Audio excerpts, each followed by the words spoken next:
someone slashes your tires, what do you do? How do you feel? What's up?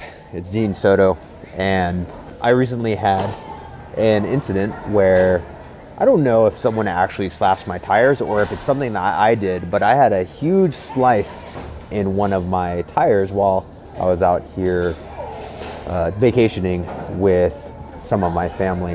What would you do?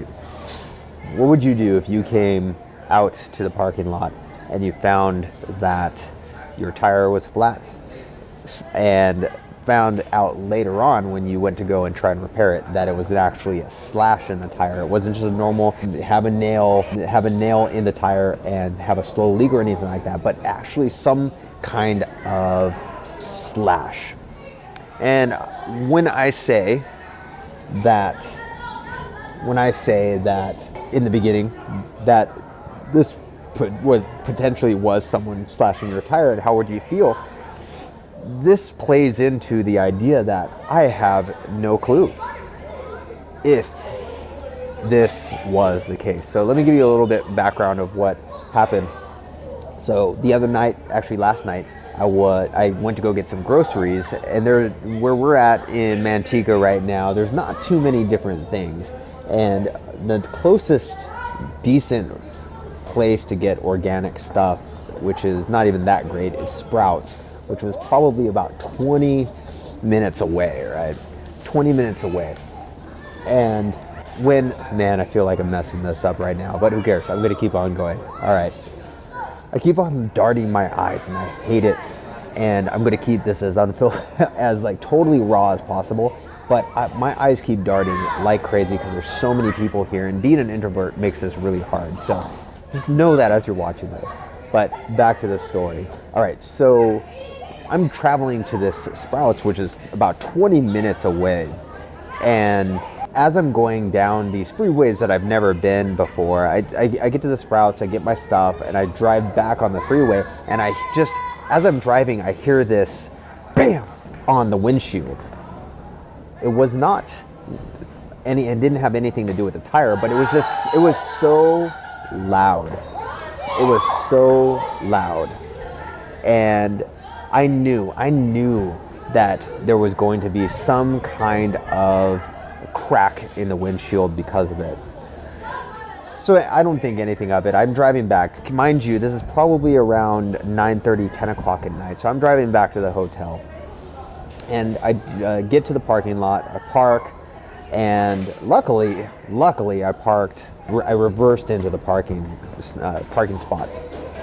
I get out, go to bed. The next day, I wanted to go and see if there was actually a crack on the windshield.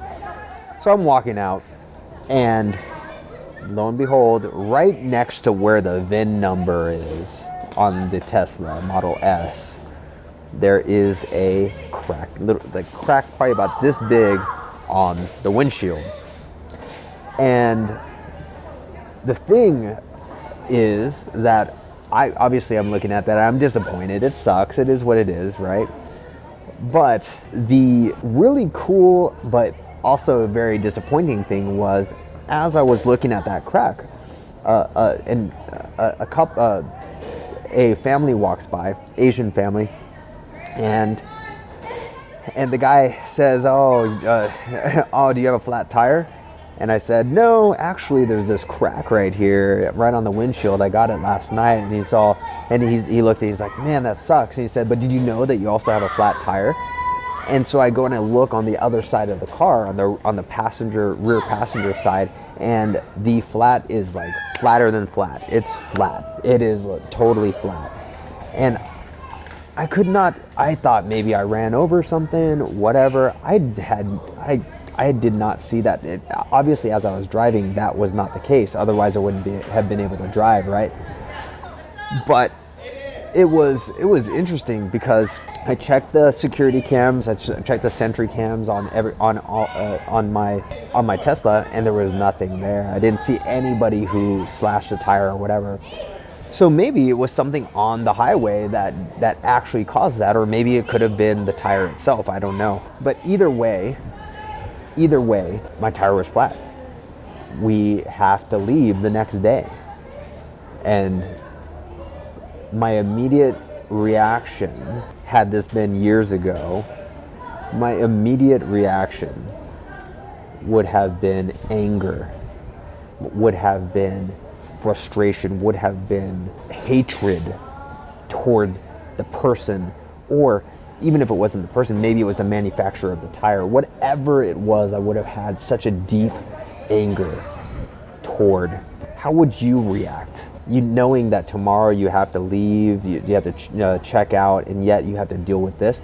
The thing is, I had to get this thing towed to, I had it towed to America's Tire, and they could not fix it because it was a slash, and they didn't have any tires anywhere around, because when you have a Tesla, they require these really thick tires, and it sucks. So I get it towed there, and then I get it towed from there to the service center, which it was closed by the time I had it over there, and I had to take an Uber to get back to the hotel. What would you react? Especially if it was somebody who did it. Especially if someone took that knife and stabbed your tire. Trust me, my immediate reaction would have been anger and hatred.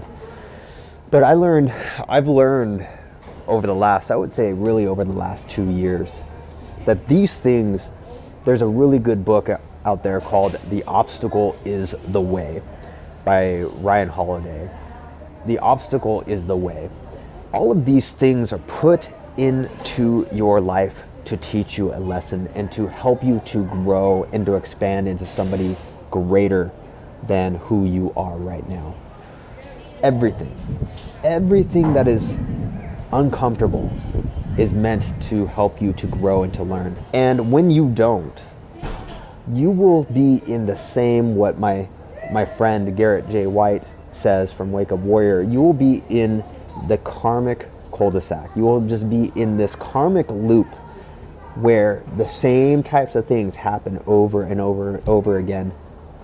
Whoops. The same types of things happen over and over again until you finally learn the lesson. And so what the hell kind of lesson would this be? And trust me, this is just a minor inconvenience, but this would have it sent me livid, made me livid. And I would have thought about it all day long. This experience, as stupid as it sounds, helped me with my introversion. It helped me to, I have been in almost a little bit in the back of my mind in fear of something like this happening with my Tesla. It's one thing to have a flat tire, get it towed, and bring it to a normal service center. With a Tesla, you have to either bring it to a Tesla service center or an approved service center. You have to do all these different things. And my brain, my almost ADHD, OCD brain, will worry about stuff like that all the time.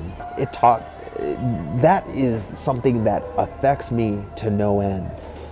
And this fear that's literally in the back of my mind for the last almost year that I've had this car, this fear has kept me from living a life that I'm meant to live. So stupid, right? So dumb. What would happen in this situation? What would I do? And now I know what I would do. Now I know what happens. Now it's kind of cool. You got to see what happens with the Tesla roadside assistance and all this other stuff, and things become much more. It's real. Now I'm not imagining what would happen. I'm actually seeing what would happen, right?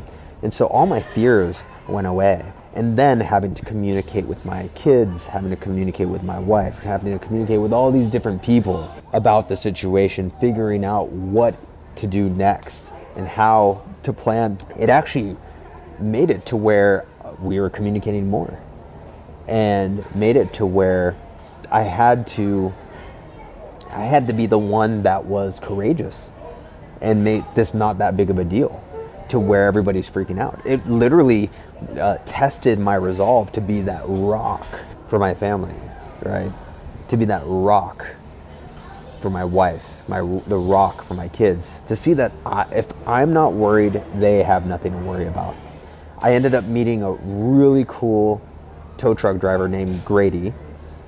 then meeting a really cool tow truck driver after that named Alex, and then meeting because I needed to take an Uber back to my hotel. I ended up meeting, ended up connecting via Instagram, an awesome guy who runs his own marketing service, all these other things, had a really cool backstory, named Hashib. Making friends, seeing what the entire Tesla service process was like, so I no longer have to worry about it. And having the courage and the strength to be a rock for my family and show them that this is not a big deal. These things are not big deals. There's going to be much more big deal type things in the future. This is what came, these are the little things that came as a result of this. And there's still more that's going to come. But when you can look at the positive, whether even if it's a client leaving, which I talked about in the last video, a client who left and didn't realize that they can never come back. Like, there are positives in that.